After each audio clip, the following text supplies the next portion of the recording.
और 2 साल सिर्फ हुकूमत को नहीं हुए, ऑपोजिशन को भी हुए हैं। काम सिर्फ हुकूमत ने नहीं करना होता, काम कुछ ऑपोजिशन को भी करना होता है। अच्छी हुकूमत के साथ अच्छी ऑपोजिशन भी बहुत ज़रूरी होती है। प्रोग्राम के इस हिस्से में ज़रा ऑपोजिशन की बात करते हैं कि ऑपोजिशन ने क्या किया और ऑपोजिशन गवर्नमेंट की इस कारकर्दगी को किस निगाह से देखते हैं। हमें ज्वाइन किया पीपल्स पार्टी की रहनुमा नफीसा शाह साहिबा ने। बहुत शुक्रिया नफीसा शाह साहिबा, आपने समा के लिए वक्त निकाला। फरमाइएगा, गुज़श्ता रोज़ असद उमर साहब का बयान अगर उसकी हम बात कर लें, ही इज़ कॉन्फिडेंट टू से दिस कि लंबी इनिंग्स खेलने के लिए तैयार हैं इमरान खान साहब। पीपल्स पार्टी क्या समझती है, वफाकी हुकूमत 5 साल की मुद्दत पूरी करेगी? देखिए, असद उमर साहब माजी में ऐसी बातें करते रहे हैं जो उनको फिर उनके ऊपर यू टर्न्स करने पड़ते हैं। तो उन्होंने जो जब ऑपोजिशन में थे तो उस वक्त जो बातें करते थे कि हम जी ये पेट्रोलियम लेवी क्यों डलता है, ऑयल प्राइसेस पर टैक्स क्यों लगता है, तो आज वही चीजें हो रही हैं। जब ये कोविड को ओवरसी कर रहे थे तो उस वक्त भी वो जो बातें करते थे कि पाकिस्तान में ट्रैफिक के हादसे से ज्यादा लोगों की अमवात होती है, बड़ी इनसेंसिटिव बातें। फिर उन्होंने IMF के साथ जो नेगोशिएशन कर रहे थे तो कभी एक दिन कहते थे हम IMF के पास जा रहे हैं, एक दिन कहते थे हम IMF के पास नहीं जा रहे, फिर तीसरे दिन फिर कहते थे हम जा रहे हैं, फिर चौथे दिन कहते थे हम नहीं जा रहे। तो असद उमर साहब की जो बातें हैं उनको हम ज्यादा इतना वो खुद भी शायद अपनी बातों को इतना सीरियसली नहीं लेते, और लंबी इनिंग्स जो है वो तो सिर्फ खुदा ही डिटरमिन करता है कि किसकी कितनी इनिंग्स हो। लेकिन जो इनका सियासत का तरीक़ेकार है और गेम के जो उसूल हैं, किसी भी गेम होती है तो उसके उसूल होते हैं। तो जो उसूल सियासत के हैं उन उसूलों की उन्होंने धज्जियां बिखेरी हैं। अगर कोई गेम भी होती है तो उसमें भी दोनों साइड्स को लेवल प्लेइंग फील्ड होता है, दोनों को इक्वल टर्फ होता है जिसपे वो उन प्रिंसिपल्स पर वो गेम खेली जाती है। लेकिन इन्होंने तो ऑपोजिशन के शुरू से ही हाथ और पैर बांध दिए हैं। लेकिन देखिए, मसला ये है कि इनकी कारकर्दगी रिपोर्ट 2 साल की है, इनका इक़्तिदार फ़िलहाल 2 साल का है। आप लोग जो है ना वो काफ़ी टाइम गुजार के जा चुके हैं, इसीलिए आपके ऊपर तनकीद है, इसीलिए आप लोगों से भी सवाल है। ये 5 साल करें, ये 2 साल की जायज़ा रिपोर्ट पेश करें हर सूरत में। अब सिर्फ असद उमर साहब नहीं है, अगर हम वज़ीर इत्तलात साहब को भी देख लें, उनकी बात भी देख लें, वो नाम ले नहीं लें, तनकीद वो ज़रूर करते हैं। और ये बात बिल्कुल बजा तौर पर कहते हैं, वो बड़े कॉन्फिडेंट होकर कहते हैं कि आप लोग मफादात की सियासत कर रहे हैं। क्या ऑपोजिशन सिर्फ और सिर्फ मफादात की सियासत कर रही है? क्योंकि अपने टेन्योर में आप लोगों ने वैसे काम नहीं किया जैसे आपको करना चाहिए था। देखिए, ऑपोजिशन के क्या मफादात होते हैं?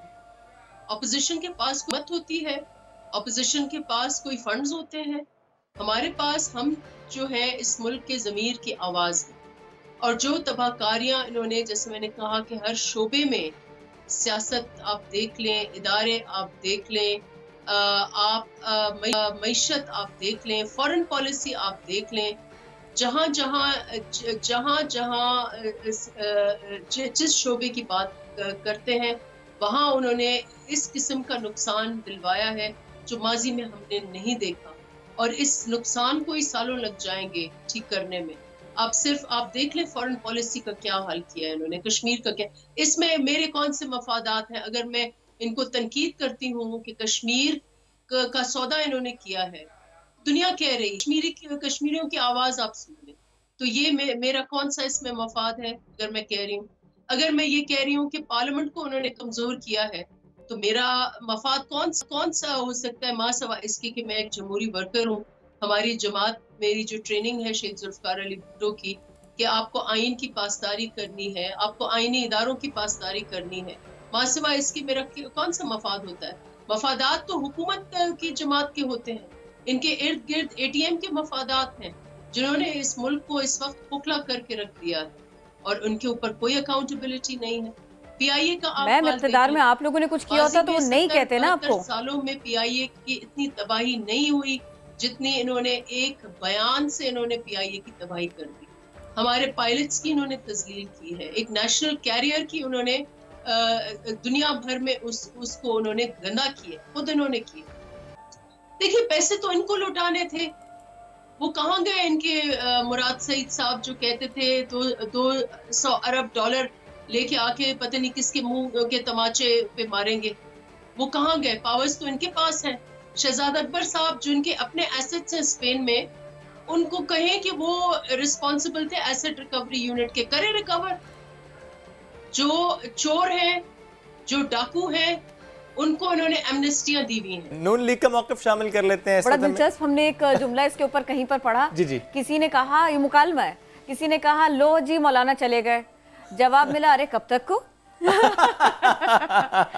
तीसरे शख्स ने कहा आना जाना तो लगा रहता है। आना जाना तो लगा रहता है। फिलहाल तलहाल चौधरी साहब हमें ज्वाइन कर चुके हैं, उनसे हम बात कर लेते हैं। मुकालमा होने से कर लेते हैं। आना जाना इनका किधर है आजकल?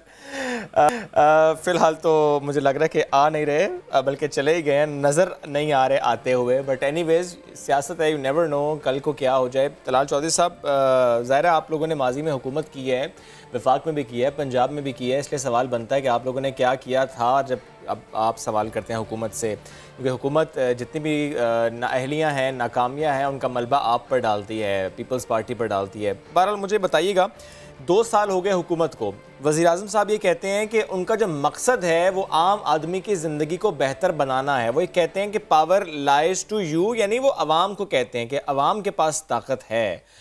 हुकूमत की 2 साल कारकर्दगी, आपको क्या लगता है आम आदमी की ज़िंदगी कितनी बेहतर हुई, कितनी बेहतर बनाई जा रही है, रिलीफ कितना मिला है आम आदमी को? आम आदमी की ज़िंदगी जो है वो ज़रा पूछ तो लें। चीनी 50 रुपए की जो है वो अब सेंचुरी मुकम्मल कर सकी, 10 पर पहुंच चुकी है। इससे क्या आम आदमी की ज़िंदगी बेहतर बनी है? आटा जो 30 रुपए का था वो 70 रुपए का है, क्या इससे आम आदमी की ज़िंदगी बेहतर बनी है?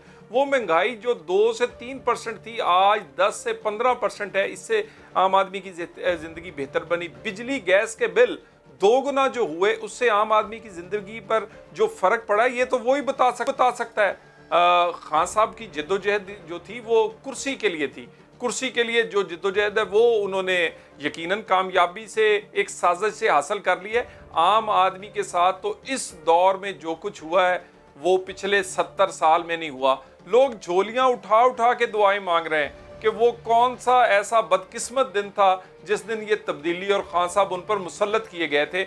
आम आदमी की ज़िंदगी, आम आदमी की रोटी जो है, रोज़ी जो है वो छीन ली गई है इस तब्दीली के नाम पर। और काश आप ये कैमरे लेकर किसी गली मोहल्ले से आम आदमी की ज़िंदगी का पूछें जाकर, और फिर सुने कि वो कौन किस अंदाज में बात करते हैं इस तब्दीली के बारे में और इमरान खान के बारे में।